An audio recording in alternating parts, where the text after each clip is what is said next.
खूबसूरत नजर आना हर किसी का हक है। सेहतमंद जिल्द ना सिर्फ खूबसूरती की अलामत है बल्कि सेहतमंद जिंदगी की अक्कासी भी है। बदलता हुआ मौसम, मसरूफ तर्ज जिंदगी और आलूदगी हमारी जिल्द को मुख्तलिफ चैलेंजेस देती है। आम तौर पे लोगों को किन जिल्दी बीमारियों को फेस करना पड़ता है? एरियाज़ के हिसाब से डिफरेंट डिजीज़ होती हैं। हमारे पाकिस्तान में इन्फेक्शस डिजीज़ ज़्यादा होती हैं। अक्सर हमारी सोसाइटी में ये देखा गया है कि लोगों को इतनी ज़्यादा अवेयरनेस नहीं होती, तो फ़ौरन घरेलू टोटकों की तरफ जो है लोग बढ़ जाते हैं। एक्ने ठीक करना आसान है, लेकिन उस के साथ छेड़छाड़ की हुई की वजह से जो दाग बनता है उसको ट्रीट करना मुश्किल होता है। आजकल जैसे देखा जा रहा है सोशल मीडिया पे स्किन केयर ट्रेंड बहुत ज़्यादा चल रहा है, तो क्या वो सेफ है?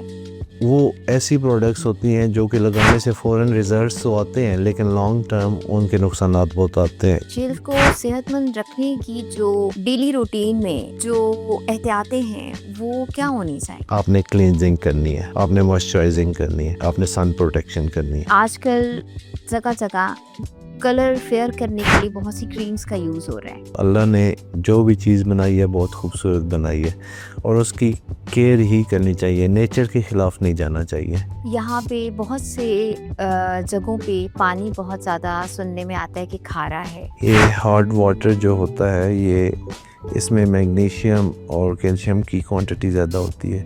हमें एप्पल साइडर विनेगर का इस्तेमाल करें या कोई भी सिरका जिसका पीएच ज़्यादा होता है, उसको बैलेंस पीएच पे लाने के लिए हम कर सकते हैं।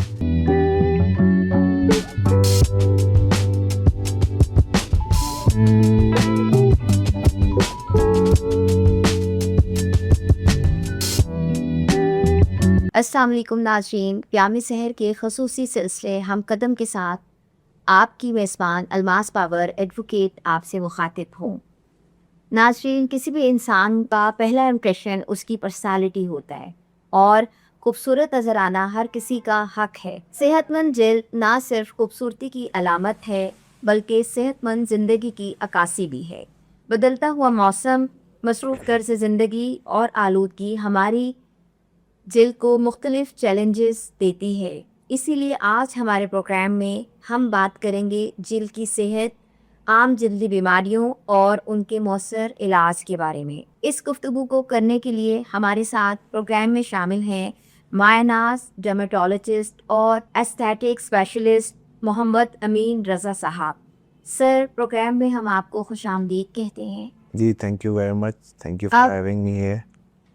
You are most welcome. अब हमारे नाज़रीन को आप मुख्तसर सा अपना तारुफ़ करवाइए।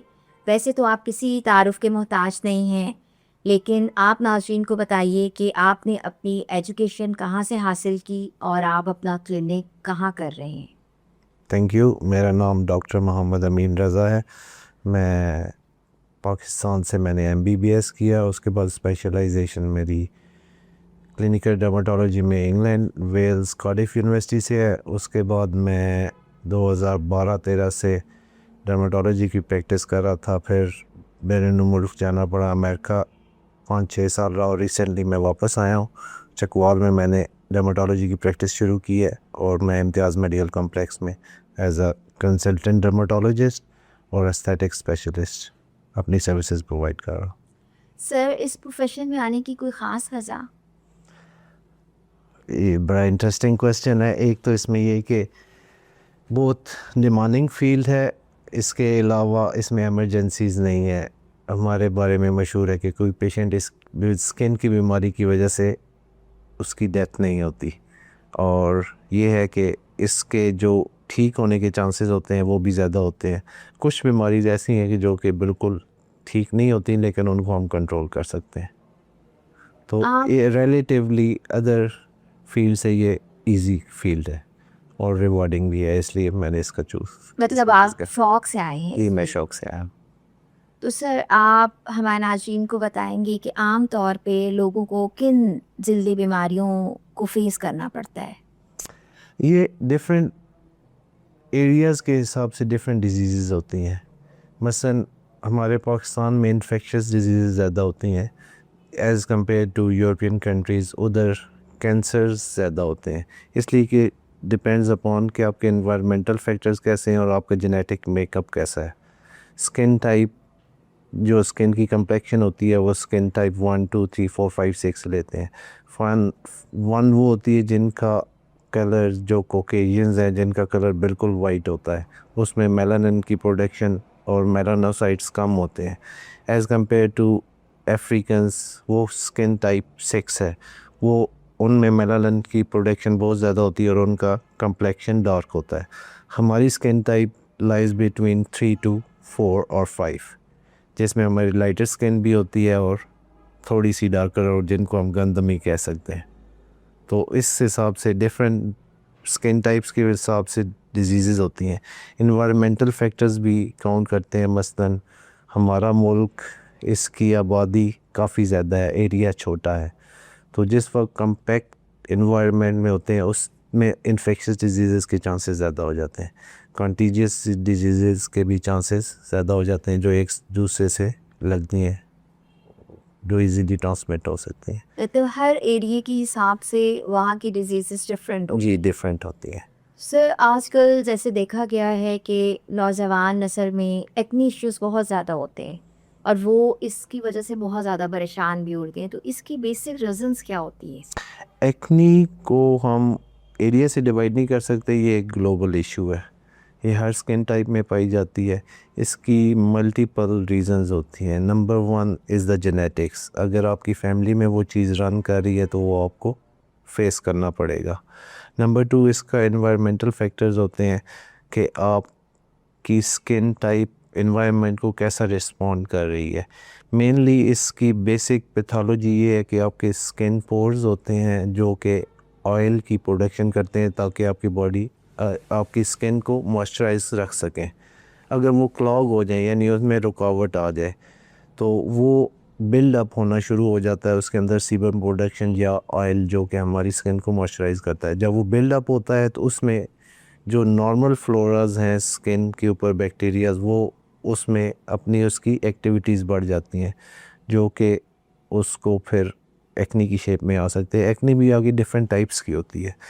कुछ लोगों में सिर्फ ब्लैक हेड्स और वाइट हेड्स होते हैं, और कुछ की उससे आगे बढ़ जाए, इन्फेक्टेड हो जाए तो नोडुलर हो जाती है, उससे भी ज़्यादा बढ़ जाए तो नोडुलर सिस्टिक हो जाती है। इसके लिए डिफरेंट मॉडलिटीज़ ट्रीटमेंट के अवेलेबल हैं। हम बेसिक से शुरू करते हैं, अगर उसको वो रिस्पॉन्ड करे वेल एंड गुड, ना करे तो हम फर्दर जो ट्रीटमेंट ऑप्शंस हैं उनको एक्सप्लोर करते हैं या यूज़ करते हैं। एक्ने को लेके एक और क्वेश्चन जो है वो मेरे जहन में आया है कि अक्सर हमारी सोसाइटी में ये देखा गया है कि लोगों को इतनी ज़्यादा अवेयरनेस नहीं होती, तो फ़ौरन घरेलू टोटकों की तरफ जो है लोग बढ़ जाते हैं। अक्सर कोई बेकिंग सोडा वाला टोटका भी यूज़ किया जाता है जो कि सुनने में आ रहा होता है, और मुख्तलिफ़ चीज़ें अप्लाई हो रही होती हैं फेस पे जो एक्ने को कम करने के बजाय उसको ज़्यादा वॉश कर देती हैं। तो इस बारे में आप नाज़रीन को क्या मशवरा देंगे कि फ़ौरन अच्छे स्किन स्पेशलिस्ट के पास, डर्मेटोलॉजिस्ट के पास फ़ौरन जाके उनसे एडवाइस लेनी चाहिए और इन घरेलू टोटकों को अप्लाई नहीं करना चाहिए, तो क्या आप इस बारे में सजेस्ट करेंगे? डेफिनेटली आप ठीक कहा है आपने कि जब भी एक ये इस किस्म का इशू किसी को फेस करें तो वो किसी क्वालिफाइड डॉक्टर के पास लाजमी जाएं, इसलिए कि हमारे पास अनफॉर्चुनेटली पेशेंट हर चीज़ देसी टोटके, क्वैक्स और MBBS डॉक्टर्स के पास से हो के हमारे पास आते हैं। मैं ये नहीं कहता कि वो ट्रीट नहीं कर सकते, लेकिन वो उनकी एक्सपर्टीज़ उस फील्ड में नहीं होती। तो ये एक ऐसी डिज़ीज़ है जिसको हम इजीली कंट्रोल कर सकते हैं, लेकिन उसके लिए आपको स्पेशलाइज्ड पर्सन के पास जाना ज़रूरी है। एक बात मैं अपने नाज़रीन को बताना चाहूँगा कि अक्सर लोग एक्नी का जो पेप्यूल या पस्ट्यूल होता है उसको ब्रेक आउट कर देते हैं, उसको दबा के फाड़ देते हैं, छेड़छाड़ करते हैं। एक्नी ठीक करना आसान है, लेकिन उस के साथ छेड़छाड़ की हुई की वजह से जो दाग बनता है उसको ट्रीट करना मुश्किल होता है। आप कह सकते हैं कि ऑलमोस्ट इम्पॉसिबल होता है। हम उसको लेज़र ट्रीटमेंट से भी 100% रिकवर नहीं कर सकते। वो मैक्सिमम 70 to 80% तक रिकवरी होती है जो एक्नी स्कार्स हैं उनको। ये एक बहुत अहम बात है और जिससे अक्सर लोग नावाकिफ़ हैं और अक्सर ये देखा गया है कि एक्ने को जो है वो डैमेज किया जा रहा होता है। जी, ऐसे ही है, जो कि अल्टीमेटली वो अपना फ़ायदा करने के बजाय नुकसान कर रहे होते नुकसान हैं। इसलिए कि एक्ने का तो फिर ट्रीटमेंट हो सकता है, लेकिन एक्ने स्कार का ट्रीटमेंट एक तो एक्सपेंसिव है, उसकी जो लेज़र्स मशीन्स आती हैं वो एक्सपेंसिव आती हैं। डेफ़िनेटली जब इक्विपमेंट महंगा होगा तो ट्रीटमेंट के चार्जेस भी ज़्यादा होंगे। तो और उसमें ये है कि वो 100% ठीक भी नहीं होते, 80% तक बेहतरी आ सकती है उस एक्ने स्कार्स के लिए। यस। आजकल जैसे देखा जा रहा है सोशल मीडिया पे स्किन केयर ट्रेंड बहुत ज़्यादा चल रहा है। तो क्या वो सेफ़ है? बिना देखे लोग उसकी तक़लीद कर रहे हैं, बिना किसी स्किन स्पेशलिस्ट के मशवरे के लोग देखते हैं सोशल मीडिया पे और अप्लाई करना शुरू हो जाते हैं स्किन पे। ये बहुत अच्छा क्वेश्चन है आपका। इसमें मेरा पॉइंट ऑफ व्यू ये है कि हमारी गवर्नमेंट को कोई रेगुलेशंस बनानी चाहिए, इसलिए कि ऐसी प्रोडक्ट्स को एडवर्टाइज़ करके मार्केट में बहुत एग्रेसिवली यूज़ करते हैं लोग, और जो कि फ़ायदा देने की बजाय नुकसान दे रहा है। इसके लिए गवर्नमेंट की तरफ से स्ट्रिक्ट रेगुलेशंस होनी चाहिए। वो ऐसी प्रोडक्ट्स होती हैं जो कि लगाने से फ़ौरन रिज़ल्ट्स तो आते हैं, लेकिन लॉन्ग टर्म उनके नुकसानात बहुत आते हैं। कुछ ऐसे डेंजरस इंग्रेडिएंट्स हैं लाइक मर्करी या स्टीरॉइड्स, जो आप लगाते हैं, फ़ायदा तो फ़ौरन कुछ दिनों में आ जाता है, लेकिन लॉन्ग रन जब लोग यूज़ करते हैं वो स्किन को डैमेज करके हाइपरट्रॉफी स्किन की हो जाती है, जिसका मतलब ये है कि स्किन पतली हो जाती है। जब स्किन पतली होगी वो इन्वायरमेंटल फैक्टर्स को टॉलरेट नहीं कर सकेगी, धूप बर्दाश्त नहीं होगी। जब वो कुकिंग करेंगे, चूल्हे के पास जाएंगे, वो हीट बर्दाश्त नहीं कर सकेंगे। Ultimately thinning of the skin और टेलैंगजेक्टेसिया, जो ब्लड वेसल की ग्रोथ हो जाती है अंडरनीथ स्किन में, can lead to the cancers. तो इसलिए हमें और ये अवॉइड करना चाहिए, और अगर चीज़ यूज़ भी करनी हो तो अंडर स्ट्रिक्ट सुपरविजन किसी अच्छे डॉक्टर या डर्माटोलॉजिस्ट से मशवरा किए बगैर हमें ये इस्तेमाल नहीं करनी चाहिए। सर जेल को सेहतमंद रखने की जो डेली रूटीन में बेसिक जो एहतियातें हैं वो क्या होनी चाहिए? चलें, इसको सम अप करने के लिए मैं आपको 3 स्टेप्स बता देता हूँ। नंबर 1, आपने क्लींजिंग करनी है। नंबर 2, आपने मॉइस्चराइजिंग करनी है। नंबर 3, आपने सन प्रोटेक्शन करनी है। अच्छे क्लींजिंग के लिए आप कोई अच्छा फेस वॉश या अच्छा सोप जिसमें सैलिसिलिक एसिड या टेट्री ऑयल हो, जो कि स्किन की इन्वायरमेंटल जो चीज़ें हैं, डस्ट है, जो आपका स्किन के ऊपर कोई क्लॉग हो गया डक्ट, उसको वॉश करने से वो अनक्लॉग हो जाए और आपकी चीज़ें नॉर्मल रूटीन में स्किन रहे। दूसरी चीज़ आती है मॉइस्चराइज़ करना। मॉइस्चराइज़ के लिए आप सेरामिड्स ले लें, मिनरल्स ऑयल ले लें, और कुछ भी नहीं मिलता तो आप नॉर्मल वैसलीन जो होती है वो यूज़ कर सकते हैं, ठीक है। और तीसरा जो कि अनअवॉइडेबल है, या मैं तो अपने पेशेंट को कहता हूँ कि खाना खाना भूलें, सन ब्लॉक लगाना ना भूलें, और फ्रीक्वेंटली इतना लगा। ज़रूरी है इतना सर। ज़रूरी है, इसलिए कि मेन जो स्किन डैमेज होती है वो अल्ट्रावायलेट रेज़ होती हैं, जो कि यूवीए और यूवीबी, सी भी होती है लेकिन वो ज़मीन तक पहुंचती नहीं है। जो यूवीए और यूवीबी हैं वो दिन के मुख्तलिफ़ टाइमों में उनका इंडेक्स, यूवी इंडेक्स होता है, जो कि 1 से लेके 11 तक रेंज होती है। 1 से लेके 4-5 तक को आप सन ब्लॉक ना भी लगाएं तो इतना इशू नहीं होता, लेकिन 4-5 से लेके 11 तक तो कंपल्सरी है। हमारे दिन के टाइम में हमारा जो एरिया है चकवाल या पोटवार का जो एरिया है, इसमें यूवी इंडेक्स 5-6 से ऊपर 11 बजे के बाद राइज़ कर जाता है, और शाम 4 बजे तक वो राइज़ करता रहता है। इसकी रेंज है तकरीबन 4 से लेके 9 या 10 तक है। इसमें हमें डेफ़िनेटली सन ब्लॉक का इस्तेमाल बहुत ज़रूरी है। और सन ब्लॉक की मिथ हमारे लोगों में ये है कि हमने सुबह एक दफ़ा लगा लिया तो वो काफ़ी है, वो काफ़ी नहीं है। हमें इसलिए कि वो सन प्रोटेक्शन फैक्टर जो होता है लाइक 30 उसका मतलब ये होता है कि ये 30 मिनट के लिए अपनी मैक्सिमम प्रोटेक्शन प्रोवाइड करेगा। 30 मिनट्स के बाद उसकी प्रोटेक्शन फैक्टर कम होना शुरू हो जाता है। ठीक है। ठीक है, इसलिए ये अक्सर लोगों को, कई डॉक्टर्स को भी, डर्मेटोलॉजिस्ट को तो डेफिनेटली पता होगा, लेकिन नॉर्मल एमबीबीएस डॉक्टर्स को शायद इसकी जो साइंटिफिक रीजनिंग है वो नहीं पता होती। मतलब 30 मिनट्स के बाद उसको दोबारा अप्लाई करना पड़ता जी, है।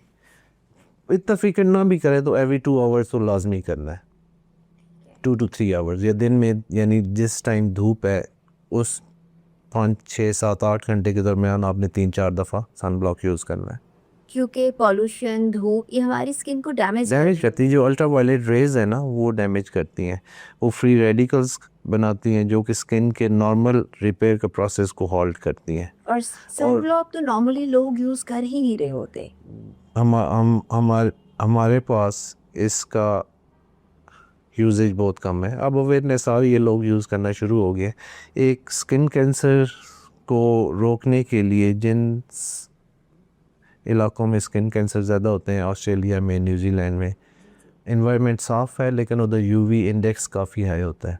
उधर एक रूल होता है कि आपने सन स्लिप, आपने खुले कपड़े पहनने हैं या ऐसे कपड़े जो कि आपको सन प्रोटेक्शन प्रोवाइड करें। स्लैप होता है कि आप सन ब्लॉक अप्लाई करें। स्लोप होता है कि आप कोई हैट वगैरह पहने। उसके बाद स्लाइड होती है कि आपने सन ग्लासेस पहननी है। और सीक होता है कि आपने शेड, जिस वक्त यूवी इंडेक्स ज़्यादा है आपने शेड को सीक करना है, यानी साइड में जाना है। ये एक रूल है हमारा, तो हम अप्लाई करें तो आइडियल है, लेकिन उन एरिया में तो ये लाजमी करना चाहिए जहाँ यूवी इंडेक्स ज़्यादा है, जैसे कि हमारे नॉर्दर्न एरियाज़ में। उधर सूरज की किरणें, एनवायरनमेंट साफ़ होता है, जो उनकी शुआएं हैं वो ज़्यादा स्किन डैमेज करती हैं। मेरे अपने साथ एक्सपीरियंस ऐसा हुआ है। वो डायरेक्ट और डायरेक्ट नियरेस्ट होते हैं। नियरेस्ट होते हैं। मैं एक अपने ट्रिप पे गया था, जी जी। तो एक दिन में मेरा स्किन बर्न हो गया था, सन बर्न हो गया था। अक्सर देखते हैं अक्सर हम लोग ऐसा कि होता अगर है। हम उन एरिया से आए तो तो हमें फौरन स्किन डैमेज हो effect जाती हुई है, होती है। इसलिए कि वो यूवी इंडेक्स उधर ज़्यादा है। वो उस हमेशा का एडवाइस कर देते हैं जो भी नॉर्दर्न एरियाज़ की तरफ लोग विज़िट कर रहे हैं, तो वो अपना सन ब्लॉक साथ लेके जाए और फ्रीक्वेंटली अप्लाई करें उसे। सन ब्लॉक हमने इवन क्लाउडी डेज़ में भी यूज़ करना है। इवन आप इंडोर हैं तो फिर भी यूवी लाइट्स जहाँ तक रोशनी पहुँचती है वहाँ तक वो रेज़ पहुँचती हैं। इवन आप इंडोर हैं हों तो आपने सन ब्लॉक फिर भी यूज़ करना है। इवन इट इज़ बाय बादल है, क्लाउडी है, तो आपने फिर भी सन ब्लॉक यूज़ करना है। सर यकीनन हमारे नाज़रीन के लिए जो है वो बहुत मुफीद साबित हो रही होंगी, क्योंकि अब नॉर्मली लोगों को इस चीज़ का कॉन्सेप्ट नहीं होता कि वो घर में बैठे हैं तो भी उन्होंने सन ब्लॉक यूज़ करना है, क्लाउडी वेदर है तब भी उन्होंने सन ब्लॉक यूज़ यूज़ करना है। फ्रीक्वेंसी कम कर सकते हैं लेकिन यूज़ उन्होंने करना है। ज़रूर करना है। जी, नॉर्मल हमारी जो रूटीन है इसमें खुराक हमारी जल्द पे बहुत अहम असरात डालती है, इसके बारे में आप नाज़रीन को क्या बताएंगे? इसमें ये कह सकते हैं कि हमें वो चीज़ें खानी चाहिए जो कि माइक्रोन्यूट्रिएंट्स और एंटीऑक्सीडेंट में रिच हों। उनमें हम फल, फ्रूट, सब्जियां, ग्रीन लीफी वेजिटेबल्स, उनका इस्तेमाल ज़्यादा करें। और स्पेसिफिक करना शुरू हुए तो लंबी लिस्ट बन जाएगी, लेकिन जिन चीज़ों में ग्लाइसीमिक इंडेक्स यानी जो मीठी चीज़ें ज़्यादा हैं उनका इस्तेमाल मॉडरेट क्वांटिटी में करना चाहिए। इसलिए कि अगर हम वो इस्तेमाल करते हैं बॉडी में ग्लूकोज ज़्यादा होगी तो जो हमारे नॉर्मल फ्लोराज या जो डिज़ीज़ कॉजिंग बैक्टीरियाज़ हैं उनको खुराक वाफर मिलेगी तो वो वाफर फ्लरिश करेंगे। इसलिए कि हाई ग्लाइसेमिक जिन चीज़ों का है ना उनमें हमें कम क्वांटिटी की यूज़ करना चाहिए। वो चीज़ें यूज़ करनी चाहिए जो कि नेचुरली रिच हों इन एंटीऑक्सीडेंट्स और माइक्रोन्यूट्रिएंट्स। और पानी का इंटेक? पानी का टेक डेफिनेटली ज़्यादा करना चाहिए। 8 से 10-12 गिलास डेली के पीने चाहिए, सर्दी हो या गर्मी हो। और ये अक्सर कॉन्सेप्ट होता है सर्दियों में तो लोग पानी का इंटेक बहुत नहीं। कम कर रहे होते हैं। नहीं, पानी का इंटेक ज़रूरी है बॉडी को हाइड्रेट रखने के लिए, तो पानी का इंटेक डेफिनेटली ज़्यादा। सर आजकल जगह जगह कलर फेयर करने के लिए बहुत सी क्रीम्स का यूज़ हो रहा है और लोग इस कॉम्प्लेक्स में पता नहीं क्यों पड़ जाते हैं कि कॉम्प्लेक्शन फेयर होना ही खूबसूरती की अलामत है। हालांकि अल्लाह ताला ने जो भी स्किन टोन स्किन कलर बनाया है वो खूबसूरत है, सिर्फ उसकी केयर होनी चाहिए। इस बारे में बहुत से स्टोर्स पे ऐसे मेडिकल स्टोर्स हैं जहाँ बहुत सस्ती क्रीम्स रखी हुई होती हैं मेडिकल स्टोर्स वालों ने, जो 50 रुपीज़ 100 रुपीज़ 200 रुपीज़ की बिक रही होती हैं और लोग ख़रीद रहे होते हैं, अपने चेहरे पे अप्लाई भी कर रहे होते हैं। और इस बारे में प्लीज़ आप बताइए कि क्या डैमेजेस इसके हो रहे होते हैं लोगों को? आपने बिल्कुल ठीक कहा, अल्लाह ने जो भी चीज़ बनाई है बहुत खूबसूरत बनाई है और उसकी केयर ही करनी चाहिए, नेचर के ख़िलाफ़ नहीं जाना चाहिए। स्पेसिफ़िकली हमारे जो ग्लैमर की और फैशन की दुनिया है उसने वाइट कलर को ग्लैमरस करके एक फैशन आइकॉन या एक स्टेटस सिंबल बना दिया है कि फेयर कलर ही बेहतर होता है। लेकिन डेफिनेटली मैं यूएसए में रहा हूँ पिछले कुछ अर्सा, डार्क कलर के लोग भी अट्रैक्टिव और ब्यूटीफुल होते हैं, तो आप ये तो नहीं कह सकते कि आप फेयर कलर ही हो तो वो बेहतर होता है। इसलिए जो भी आपकी स्किन है उसको उसकी अच्छी टेक केयर करें। एक आध टोन लाइटर जाना भी हो तो वो आप किसी डर्माटोलॉजिस्ट से मशवरा करके आप कोई चीज़ ऐसा कर सकते हैं, लेकिन अगेंस्ट द नेचर जाना कोई अच्छा डिसीजन नहीं होता। और जो आपने ज़िक्र किया है कि मेडिकल स्टोर्स पे, वो तो एक डिज़ास्टर है। वो ऐसी चीज़ें अप्लाई चेहरे पे लोग करना शुरू हो जाते हैं जो कि हम डॉक्टर्स अगर कराएं तो वो हम एक गुनाह कबीरा करेंगे, इस तरह मैं कह सकता हूँ कि वो इतने पोटेंट स्टीरॉइड्स होते हैं कि जो पॉम्स और सोल की थिक स्किन के लिए होते हैं वो लोग फेस पे अप्लाई कर देते हैं। मैं उनका नाम भी ले लेता हूँ, डर्मोवेट हो गया जिसमें क्लोबिटासोल है, बेटनोवेट है जिसमें बीटामेथासोन है।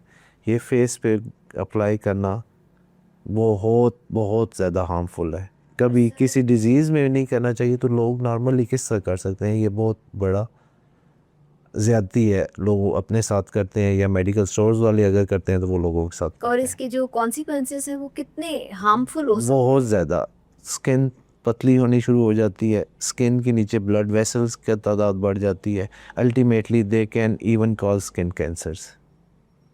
तो इसलिए हमें उसे अवॉइड भी करना चाहिए और गवर्नमेंट को भी इस पे कोई एक्शन लेना चाहिए। कोई इस किस्म के रेगुलेशंस बताएं कि डॉक्टर की प्रिस्क्रिप्शन के बगैर कोई medicine, specially potent steroids, available ना हो पेशेंट्स को। और अगर किसी ने अगर अपने कॉम्प्लेक्शन को फेयर करने के लिए कोई प्रोसीजर करवाना भी है तो प्रॉपर डर्माटोलॉजिस्ट के पास जाएं ताकि उनको कोई रिस्क फेस ना करना पड़े। इसलिए ये सारे प्रोसीजर जो ट्रेंड, क्वालिफाइड और लाइसेंस्ड हो, ये बहुत ज़रूरी है। ट्रेन भी हो, क्वालिफाइड भी हो और लाइसेंस टू प्रैक्टिस भी हो, ये चीज़ें पूरी हों तो डेफिनेटली कॉम्प्लिकेशन तो किसी से जगह भी आ सकती हैं, लेकिन कोई बंदा ट्रेंड हो और उसके पास सर्टिफिकेशंस हो और उसको लाइसेंस भी गवर्नमेंट ने दिया हो कि वो ये प्रोसीजर कर सकता है, उन्हीं से करवाना चाहिए। सर जैसे अब हमारा एरिया चकवाल है और यहाँ पे बहुत से जगहों पे पानी बहुत ज़्यादा सुनने में आता है कि खारा है और वो स्किन के लिए इतना ज़्यादा अच्छा नहीं है, तो क्या ये भी कोई रीज़न हो सकती है ड्राइनेस की कि स्किन ड्राई है? बहुत से नौजवानों का एक इशू होता है कि बाल उनके बहुत ज़्यादा सर के कम हो रहे हैं, खुश्क हो रहे हैं, क्या ये रीज़न हो सकती है? डेफिनेटली ये हॉट वाटर जो होता है, ये इसमें मैग्नीशियम और कैल्शियम की क्वांटिटी ज़्यादा होती है। ये स्किन के लिए और बालों के लिए कोई इतना अच्छा नहीं होता, लेकिन ये ऐसे फैक्टर्स हैं जो कि हम अवॉइड नहीं कर सकते। अगर किसी एरिया में है तो उसमें कुछ चीज़ें हम रेमेडीज़ यूज़ कर सकते हैं कि उसके इफ़ेक्ट को कम कर सकें। उसमें ये है कि हम वाटर सॉफ्टनर्स, फ़िल्टर्स लगवा सकते हैं। अगर वो एक्सपेंसिव है तो एप्पल साइडर विनेगर हम यूज़ कर सकते हैं, यानी शावर ले लिया, उसके बाद एप्पल साइडर विनेगर आप अपने पानी में डाल दें और उसको अप्लाई करें, वो न्यूट्रलाइज़ कर देता है उस पीएच को, जो हॉट वाटर की पीएच अल्कलाइन होती है, यानी ये तो बड़ी इन्फॉर्मेटिव बात आपने बताई। अल्कलाइन होती है। उसको नॉर्मलाइज करने के लिए हमें एप्पल साइडर विनेगर का इस्तेमाल करें या कोई भी सिरका जिसका पीएच ज़्यादा होता है, उसको बैलेंस पीएच पे लाने के लिए हम कर सकते हैं। इसके अलावा हम ऐसे शैम्पू और सोप्स यूज़ करने चाहिए सल्फेट फ्री। फॉर एग्ज़ाम्पल, वो खारा पानी जहाँ भी होता है, अगर नॉर्मल सोप यूज़ करें तो वो एक स्कम बना देता है। वो ऐसी चिपी सी चीज़ होती है जो जेल से उतरती ही नहीं है। जितना मर्ज़ी आप पानी डालते रहें वो चिपकी रहती है, और उसके होने से स्किन की काफ़ी चीज़ें डैमेज हो सकती हैं। एक्नी भी हो सकती है, स्किन की ड्राइनेस भी कॉज हो सकती है, स्कैल्प में सर की जो स्किन है उसमें डैंड्रफ ज़्यादा हो सकती है, हेयर का टेक्सचर डैमेज हो सकता है। उसमें यही है कि हम फिर रेमेडीज़ यूज़ करें, प्रॉपर मॉइस्चराइज़ कर लें अपनी स्किन को और बालों को। जिससे पहले मैंने बताया कि एप्पल साइडर विनेगर या नॉर्मल विनेगर पानी को, आखिरी जो पानी हमने डालना है जिस्म के ऊपर, वो अप्लाई कर लें। सल्फेट फ्री सोप्स और शैम्पूज़ यूज़ करें, तो ये चीज़ें हेल्पफुल हो सकती हैं। ये बड़ी इंफॉर्मेटिव जो है आज आप बातें शेयर कर रहे हैं, जो कि यकीनन हमारे नाज़रीन इससे यकीनन मुस्तफ़ीद हो रहे होंगे। और इस पे क्या यूज़ किया जा सकता है? इसमें ये है कि आप ऐसे सोप्स यूज़ करें जिनमें मॉइस्चराइज़र कंटेंट ज़्यादा है। Dove white soap easily available है, उसमें ग्लिसरीन, सेरामाइड्स और इन चीज़ें जो स्किन को मॉइस्चराइज़ करती हैं उनकी क्वांटिटी ज़्यादा होती है, तो हम वो यूज़ कर सकते हैं। एप्पल साइडर विनेगर आप पानी में डाल के, वो अच्छा इफेक्ट्स बालों पे भी छोड़ता है और स्किन पे भी छोड़ता है। ये स्पेसिफिकली हम उस एरिया की बात कर रहे हैं जहाँ का पानी हार्ड है या खारा पानी है। ठीक है। ठीक है। तो सर्दियों और गर्मियों में स्किन केयर डिफरेंट तौर पे की जाती है। स्किन केयर के 3 रूल कर लें आप। हमने क्लींस करना है, मॉइस्चराइज़ करना है और सनब्लॉक लगाना है। ये पहले भी मैंने बताया है। सर्दियों गर्मियों में एक ही रूटीन है। आगे एडिशनल कुछ चीज़ें होती हैं, वो फिर डर्मेटोलॉजिस्ट के मशवरे से ही बेहतर रहती हैं। कि अगर आपकी एंटी एजिंग के लिए कोई चीज़ यूज़ करनी है तो आप रेटिनॉल यूज़ कर सकते हैं। एक्ने के लिए यूज़ करनी है तो सैलिसिलिक एसिड बेस्ड चीज़ें यूज़ कर सकते हैं। कोई एक्नी मार्क्स या कोई दाग या धब्बे हैं उनके एज़लिक एसिड यूज़ कर सकते हैं। लेकिन वो अल्टीमेटली यही है कि वो आप किसी क्वालिफाइड डर्मेटोलॉजिस्ट से मशवरा करें। बेसिक जो स्किन केयर है वो 3 ही चीज़ें हैं। आपने क्लींजिंग करनी है, मॉइस्चराइज़ करना है और सन ब्लॉक यूज़ करना है। ये 3 रूल हर किसी को पता होने चाहिए। ठीक है। वैसे कई दफ़ा ऐसा होता है कि सडन फेस पे कोई रैश हो जाता है, कोई एलर्जी हो जाती है, या जैसे एक्नी ब्रेकआउट हो जाता है, तो फ़ौरन डॉक्टर के पास आना चाहिए या घर में पहले थोड़ा वेट करना चाहिए? अक्सर लोग होते हैं वेट करते हैं कि नहीं ठीक हो जाएगा। बाज़ को तो एलर्जीज़ इतनी स्वैर किस्म की होती हैं कि फ़ौरन डॉक्टर के जाना ही ज़रूरी हो जाता है। इस बारे में आप नाज़रीन को बताइए कि बाज़ बात इमरजेंसी ऐसी हो जाती है कि फ़ौरन अगर डॉक्टर के चले जाएँ तो बहुत से मसाइल से वो बच सकते हैं। डेफ़िनेटली आपकी बात बिल्कुल ठीक है कि हमें जब भी कोई स्किन से रिलेटेड सीरियस कोई चीज़ इशू हो तो हमें डिफरेंट रेमेडीज़ या ख़ुद तजर्बे नहीं करना चाहिए, डॉक्टर से मशवरा करना चाहिए। इसलिए कि कुछ बीमारियां ऐसी हैं कि फॉर एग्ज़ाम्पल रिसेंटली आज कल एक पेशेंट मेरे पास आए। एपिज़ोस्टर एक बीमारी होती है जिसमें जिस्म के किसी मखसूस हिस्से पे पेनफुल दाने निकल आते हैं। अगर उसका ट्रीटमेंट पहले 4-5 दिनों में कर लिया जाए तो वो एक कंट्रोलेबल डिज़ीज़ है, उसको हम क्योर कर लेते हैं। लेकिन वही अगर ब्रैकेट 4-5 दिन से, बल्कि इससे भी जल्दी करना चाहिए, 4-5 दिन से ऊपर चला जाए तो वो उसकी दर्दें ऐसी होती हैं कि जो कई सालों रह जाती हैं। इसलिए स्किन से रिलेटेड कोई पेनफुल किसी एरिया में हो या कोई अनयूजुअल आप ऑब्ज़र्व करें तो आपको डेफ़िनेटली डॉक्टर को विज़िट करना चाहिए। स्किन कैंसर्स के बारे में थोड़ा सा मैं इस क्वेश्चन को लेते हुए मैं आपको बताने की कोशिश करूंगा कि आपके जिस्म पे नॉर्मल तिल मोल जो होता है उसके ऊपर भी नज़र रखनी चाहिए। उसमें 2-3 चीज़ें देखनी होती हैं कि उसकी बॉर्डर्स या उसका जो एरिया वो चेंज तो नहीं हो रहा, उसका कलर जो है वो चेंज तो नहीं हो रहा, उसके अलावा उसमें अपने साइज़ में वो बढ़ तो नहीं रहा। ये 3-4 चीज़ें आप ऑब्ज़र्व करनी चाहिए आपके नॉर्मल मोल को भी। अगर इन तीनों चीज़ों या चारों जो चीज़ें मैंने बताई हैं उनमें से कोई भी चीज़ अगर हो रही हो तो आप फ़ौरन किसी अपने एक्सपर्ट डर्मेटोलॉजिस्ट से रब्ता करें। इसलिए कि जितना जल्दी आप डर्मेटोलॉजिस्ट या अपने एक्सपर्ट डॉक्टर से रब्ता करेंगे तो उसके स्प्रेड होने और उसके डेंजरस जो कॉन्सिक्वेंसेस हैं उनसे बचने के चांसेस होते हैं। मतलब किसी भी मसले को मामूली समझ के हाँ, नज़रअंदाज ना किया जाए जी ताकि किसी खतरे ले इंसान ना पड़े। जी ऐसी बात है। ये स्किन मोल को हम नॉर्मल समझते हैं, ये तो मैं हमारा बचपन से है, हम इसको तो ये ऐसे ही है, थोड़ा सा बढ़ गया है। वो थोड़ा सा बढ़ना नॉर्मल चीज़ नहीं है, उसको आप सीरियस लें और अपने डॉक्टर से कंसल्ट करें। वो कैंसर भी हो सकता है। अब एक इम्पॉर्टेंट क्वेश्चन की तरफ हम चलते हैं।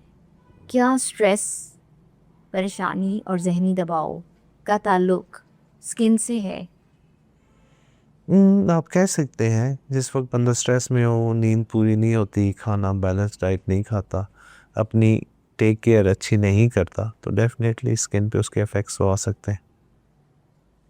मतलब अपनी मेंटल हेल्थ को भी इंसान को उसका भी ख्याल करना चाहिए अगर अपनी स्किन को ठीक रखना जी है। ऐसी बात है। कुछ इसी क्वेश्चन को मैं फर्दर एक और चीज़ की तरफ लेके जाता हूँ। हमारी बॉडी के ऊपर हंड्रेड्स और थाउजेंड ऑफ ऑर्गेनिजम्स होते हैं जो कि नॉर्मल फ्लोरा होते हैं। कई दफ़ा ऐसा होता है कि आप स्ट्रेस हैं, आप अच्छी डाइट नहीं ले रहे, आप परेशान हैं, आपकी बॉडी की इम्यूनिटी कमज़ोर हो जाती है।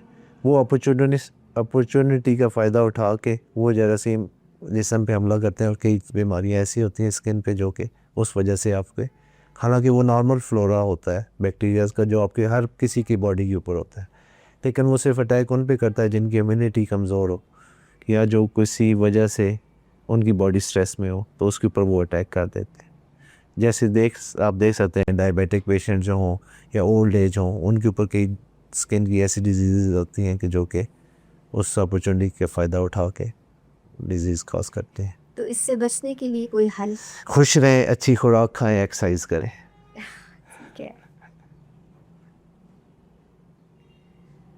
आजकल सोशल मीडिया पे देखकर बहुत सी प्रोडक्ट्स ऐसी भी यूज़ की जा रही हैं जो बिना डर्माटोलॉजिस्ट के मशवरे के तसव्वुर भी नहीं किया जा सकता कि यूज़ की जाए।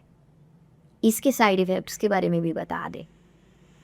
पहले तो हमने ब्यूटी क्रीम्स के बारे में बात की थी, लेकिन ऐसी प्रोडक्ट्स भी हैं जो कि आजकल सोशल मीडिया पे बहुत सी हैं जो लोग यूज़ कर लेते हैं, जैसे एंटी एजिंग हो गई और इस तरह की। ये चीज़ें डेफिनेटली जो ऐसी प्रोडक्ट्स कई लोग मार्केट करते हैं, कई फार्मास्यूटिकल कंपनीज़ वाले मार्केट करना शुरू कर दिए उन्होंने। उनको ये नहीं पता कि इसकी पीछे साइंस क्या होती है, इसका मोड ऑफ एक्शन क्या है, उसने कैसे स्किन के ऊपर काम करना है। उन्हें ये नहीं पता होता कि स्किन ने नॉर्मल उसका प्रोसेस क्या है, उसने बेजल सेल से हमारे केराटिनोसाइट ने किन किन स्टेजों से पहुंच के स्किन की आखिरी लेयर तक पहुंचना है।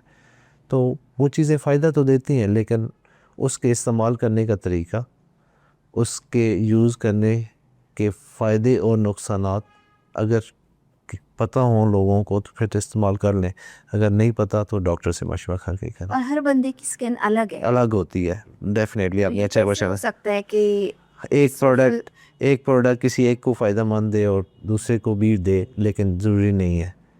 इसलिए स्किन टाइप का होना, स्किन का एनालाइज होना, उसका स्किन का टेक्सचर देखना, बहुत सारी चीज़ों मल्टी फैक्टर्स को कंसिडर करके हम एक्नी का, फॉर एग्जांपल एक्नी की कई स्टेजेस होती हैं। आप आखिरी स्टेज वाली मेडिसिन सोशल मीडिया से इन्फ्लुएंस होके पहली स्टेज वाली एक्नी के लिए यूज़ कर दें तो डेफिनेटली उसके अपने नुकसानात होते हैं। इसलिए मेरा तो मशवरा यही है कि एक्सपर्ट ओपिनियन के बगैर किसी भी किस्म का, डेलिकेट स्किन एक ऑर्गन है, इजीली डैमेज हो सकता है। इसके लिए फिर आप अपने ट्रस्टेड डॉक्टर्स से मशवरा करके इस्तेमाल किया करें। अनफॉर्चुनेटली ये जो कंपटीशन है सोशल मीडिया का, इसके पॉजिटिव और नेगेटिव इफ़ेक्ट्स को देखे बगैर लोग अंधाधुंध जो है ये चीज़ें यूज़ कर रहे हैं, ये देखे बगैर कि हर बंदे की स्किन डिफरेंट है और हर बंदे की नीड डिफरेंट है। सर, गुफ्तगू को आगे बढ़ाते हुए हम आपसे एक और अहम सवाल पूछते हैं। आजकल लोग फिलर और बोटॉक्स बहुत शौक से करवाते हैं। शौक पूरे करना, इसमें कोई बुराई भी नहीं है। इस बारे में आप लोगों को क्या मशवरा देंगे? इसके साथ एक और सवाल हम साथ इसके मिला देते हैं कि आजकल बहुत से नॉन प्रोफेशनल लोग भी इस चीज़ का दावा करते नज़र आते हैं कि हम भी फिलर और बोटॉक्स कर रहे हैं। ये भी इसमें ज़रा नाज़रीन को आप बताएं। इसमें मेरा पॉइंट ऑफ व्यू ये है कि वन शुड एज ग्रेसफुली। ये हमारी ऐसी मोडेलिटीज़ हैं जिसमें हम ये तो नहीं कह सकते कि हम एज को रिवर्स कर सकते हैं। इसमें ये है कि हम कुछ ना कुछ ऐसी मेडिकल इंटरवेंशंस करके स्किन को बेहतर दिखा सकते हैं। फिलर बोटॉक्स अच्छे ट्रीटमेंट्स हैं, इसलिए कई लोगों को कंसर्न हो जाता है कि वो उनका दिल करता है कि they look young and beautiful. तो उसमें ये एक अच्छी चीज़ें हैं, लेकिन ऑन द सेम साइड ये कोई इजी प्रोसीजर्स नहीं है। इसकी कॉम्प्लिकेशन मैं इतनी ट्रेनिंग के बाद भी करते हुए डरता हूँ कि मेरे से कोई कॉम्प्लिकेशन ना हो जाए। तो पेशेंट को भी सोचना चाहिए कि वो जिससे करवा रहा है वो उसमें ट्रेंड और एक्सपर्ट है या नहीं, और क्वालिटी प्रोडक्ट्स यूज़ हो रही हैं या नहीं यूज़ हो रही। तो करना भी चाहिए और एहतियात के साथ करना चाहिए। मेरा इसमें टेक होम मैसेज ये होगा कि आप इस्तेमाल कर भी सकते हैं, लेकिन with qualified person. Sir Botox filler के साथ साथ जैसे माइक्रोनीडलिंग है, जैसे हाइड्रोफेशियल है, ये सब चीज़ें, सब प्रोसीजर्स जो है ये डर्मेटोलॉजिस्ट ही कर सकते हैं। आजकल हमारी सोसाइटी में बहुत से पॉलर्स हैं जो ये दावा करते नज़र आते हैं कि हम माइक्रोनीडलिंग भी कर रहे हैं, हम फेशियल्स भी कर रहे हैं, हाइड्रा फेशियल्स भी। तो सर क्या इन्हें ये हक हासिल है कि वो ये इस तरह के प्रोसीजर्स करने का दावा कर सकें, क्योंकि वो तो इस तरह कर ही नहीं सकते, वो तो ऑथेंटिक ही नहीं है, उन्हें तो ये प्रोसीजर्स पता ही नहीं है। तो इस बारे में आप आवाम को, हमारे नाज़रीन को प्लीज़ ज़रा बताएं। सिंपल पहले भी कहा है कि अगर वो ट्रेन क्वालिफाइड और लाइसेंस हैं तो उसमें कोई हर्ज नहीं है, लेकिन अनफॉर्चुनेटली मेरा नहीं ख्याल कि पाकिस्तान में ऐसे अभी कोई सर्टिफिकेशंस आई हैं जो कि नॉर्मल एस्थेटिशियंस को या नॉर्मल एमबीबीएस डॉक्टर्स को क्वालिफाई और सर्टिफाइड करती हूँ। अगर वो कर सकते हैं, ओवरसीज़ करके वो आ जाते हैं, तो मेरा नहीं ख्याल को हर्ज है, लेकिन करवाने वाले को ये देखना चाहिए कि उसका नॉलेज सर्टिफाइड, ट्रेन और लाइसेंस है या नहीं है। सर हमारी सोसाइटी में डेली रूटीन में लोग अपना ख्याल नहीं रखते, ये एक बहुत बड़ा मसला है। और एक कॉन्सेप्ट ये भी है कि स्किन केयर सिर्फ ख़वातीन को करनी चाहिए, मर्दों का इस पे कोई हक़ नहीं है। अगर कोई मर्द अपनी स्किन केयर कर रहा हो तो उसको बहुत हैरत से भी देखा जाता है। तो प्यामे शहर के इस प्लेटफॉर्म से आप हमारे नाज़रीन को एक तो ये बताइए कि डेली रूटीन में अपनी केयर करना कितनी ज़रूरी है, और मर्द हज़रात और ख़वातीन दोनों को अपनी केयर करना कितनी ज़रूरी है। आपका क्वेश्चन बिल्कुल ठीक है, और मैं तो यही कहूँगा कि मर्द और औरत को अपनी स्किन की टेक केयर, अल्लाह ने हमें बनाया है, इतनी खूबसूरत चीज़ों से नवाजा है, तो उसकी हिफाजत करना हम पे फ़र्ज़ है। और वो बग़ैर देखे कि वो मर्द है या औरत है, अपनी स्किन का उसे ख्याल रखना चाहिए। सर कोई ऐसी टिप हमारे नाज़रीन को आप देना चाहेंगे कि वो डेली रूटीन में अपनी स्किन की केयर भी करें और उनको ईज़ी भी लगे, उनकी जेब पे भारी भी ना हो, लेकिन वो अपनी डेली रूटीन पे ईज़िली उसको कंटिन्यू कर सकें? इसमें यही है कि मैंने पहले भी ज़िक्र किया है कि 3 स्टेप फॉलो करने हैं कि हमने क्लींजिंग करनी है, उसके लिए आप कोई सोप भी यूज़ कर सकते हैं और कोई फेस वॉश भी यूज़ कर सकते हैं। दूसरी चीज़ मॉइस्चराइज़ करना है। मॉइस्चराइज़ करने का ये होता है कि जो स्किन के ऊपर हमने एक प्रोटेक्टिव लेयर लगानी होती है, जो कि एनवायरमेंटल फैक्टर से हमें प्रोटेक्ट करती है, जैसे डस्ट हो गई या पोल्यूशन हो गई, या नॉर्मल जो हमारा केराटिनोसाइट्स ने उतरना होता है उनको सूद करके उतार देती है। और तीसरा जो है सन प्रोटेक्शन है, सन ब्लॉक यूज़ करना है। सन ब्लॉक के अलावा हम आई ग्लासेस यूज़ कर सकते हैं। उसके बाद वाइड ब्रेम यानी बड़े पी कैप भी यूज़ हो, लेकिन आइडियली वाइड ब्रेम, जिस तरह क्रिकेटर्स हैट पहन के खेलते हैं, अगर सख्त धूप में जा रहे हो तो वाइड ब्रेम हैट्स पहनने चाहिए। कल्चरल देखा जाए तो हमारे लोग तो पगड़ी पहनते हैं, वो एक प्रोवाइड कर ही देता है। तो बड़ी ऐसी पगड़ी पहने जो कि सन से भी आपको बचाए। सर, आपसे अगर कोई राब्ता करना चाहे तो वो आपसे कैसे कांटेक्ट करेगा? और आप अपना क्लिनिक पहले शुरू में आप बता चुके हैं, तो आप नाज़रीन को दोबारा से बता दें ताकि लोग जिनको शौक़ है अच्छा नज़र आने का आप तक, ताकि वो एक्सेस कर सकें। जी, मैं रिसेंटली ही अमेरिका से पाकिस्तान मूव हुआ हूँ और मैंने यहाँ अपनी डर्माटोलॉजी की प्रैक्टिस करना शुरू की है। तो चकवाल में एक नया सेंटर खुला है जिसका नाम इम्तियाज़ मेडिकल कॉम्प्लेक्स है। मैं मंडे टू फ्राइडे यानी जुम्मे से पीर से लेके जुम्मे तक सुबह 9 से दोपहर 1 बजे तक बैठता हूँ। तो कोई आना चाहे तो मोस्ट वेलकम। हम अपनी पूरी कोशिश करेंगे कि बेस्ट सर्विसेज प्रोवाइड करें। सर, एक और बहुत अहम सवाल कि एक फैमिली के जैसे 2-3 बच्चे होते हैं मुख्तलिफ, तो उसमें ऐसा देखा गया है कि किसी एक बच्चे का कॉम्प्लेक्शन डिफरेंट होता है बाकी बच्चों से। इसकी क्या रीज़न्स होती हैं? इसकी रीज़न्स सिंपल है। अगर आपने जेनेटिक्स को पढ़ा हुआ हो, हमारे जो स्किन कैरिंग जीन्स होते हैं वो पॉलीजेनिक ट्रेट्स हैं, जिसका मतलब ये है कि सिंपल एक जीन्स नहीं होता जो कि हमारे स्किन के कैरेक्टरिस्टिक्स को कैरी करता है। इसमें मुख्तलिफ जीन्स होते हैं। इसमें जब हमारी फर्टिलाइजेशन होती है 50% जीन्स माँ की तरफ से और 50% फादर की तरफ से होते हैं। फर्दर ऑन उनमें रिकम्बिनेंट होती है यानी क्रॉसिंग ओवर होती है। तो रैंडमली सिलेक्शन ऑफ जीन्स होती है। ये ज़रूरी नहीं है कि एक ही सब सिबलिंग्स के एक ही तरह के कैरेक्टरिस्टिक्स हों स्किन के हिसाब से। दे कैन बी वेरी, कईयों को कलर फेयर भी हो सकता है, कईयों को डार्क हो सकता है। ये सिर्फ पेरेंट्स पे भी डिपेंड नहीं करता। ये जीन्स और एलील्स जो होते हैं ये जनरेशन से चल रहे होते हैं।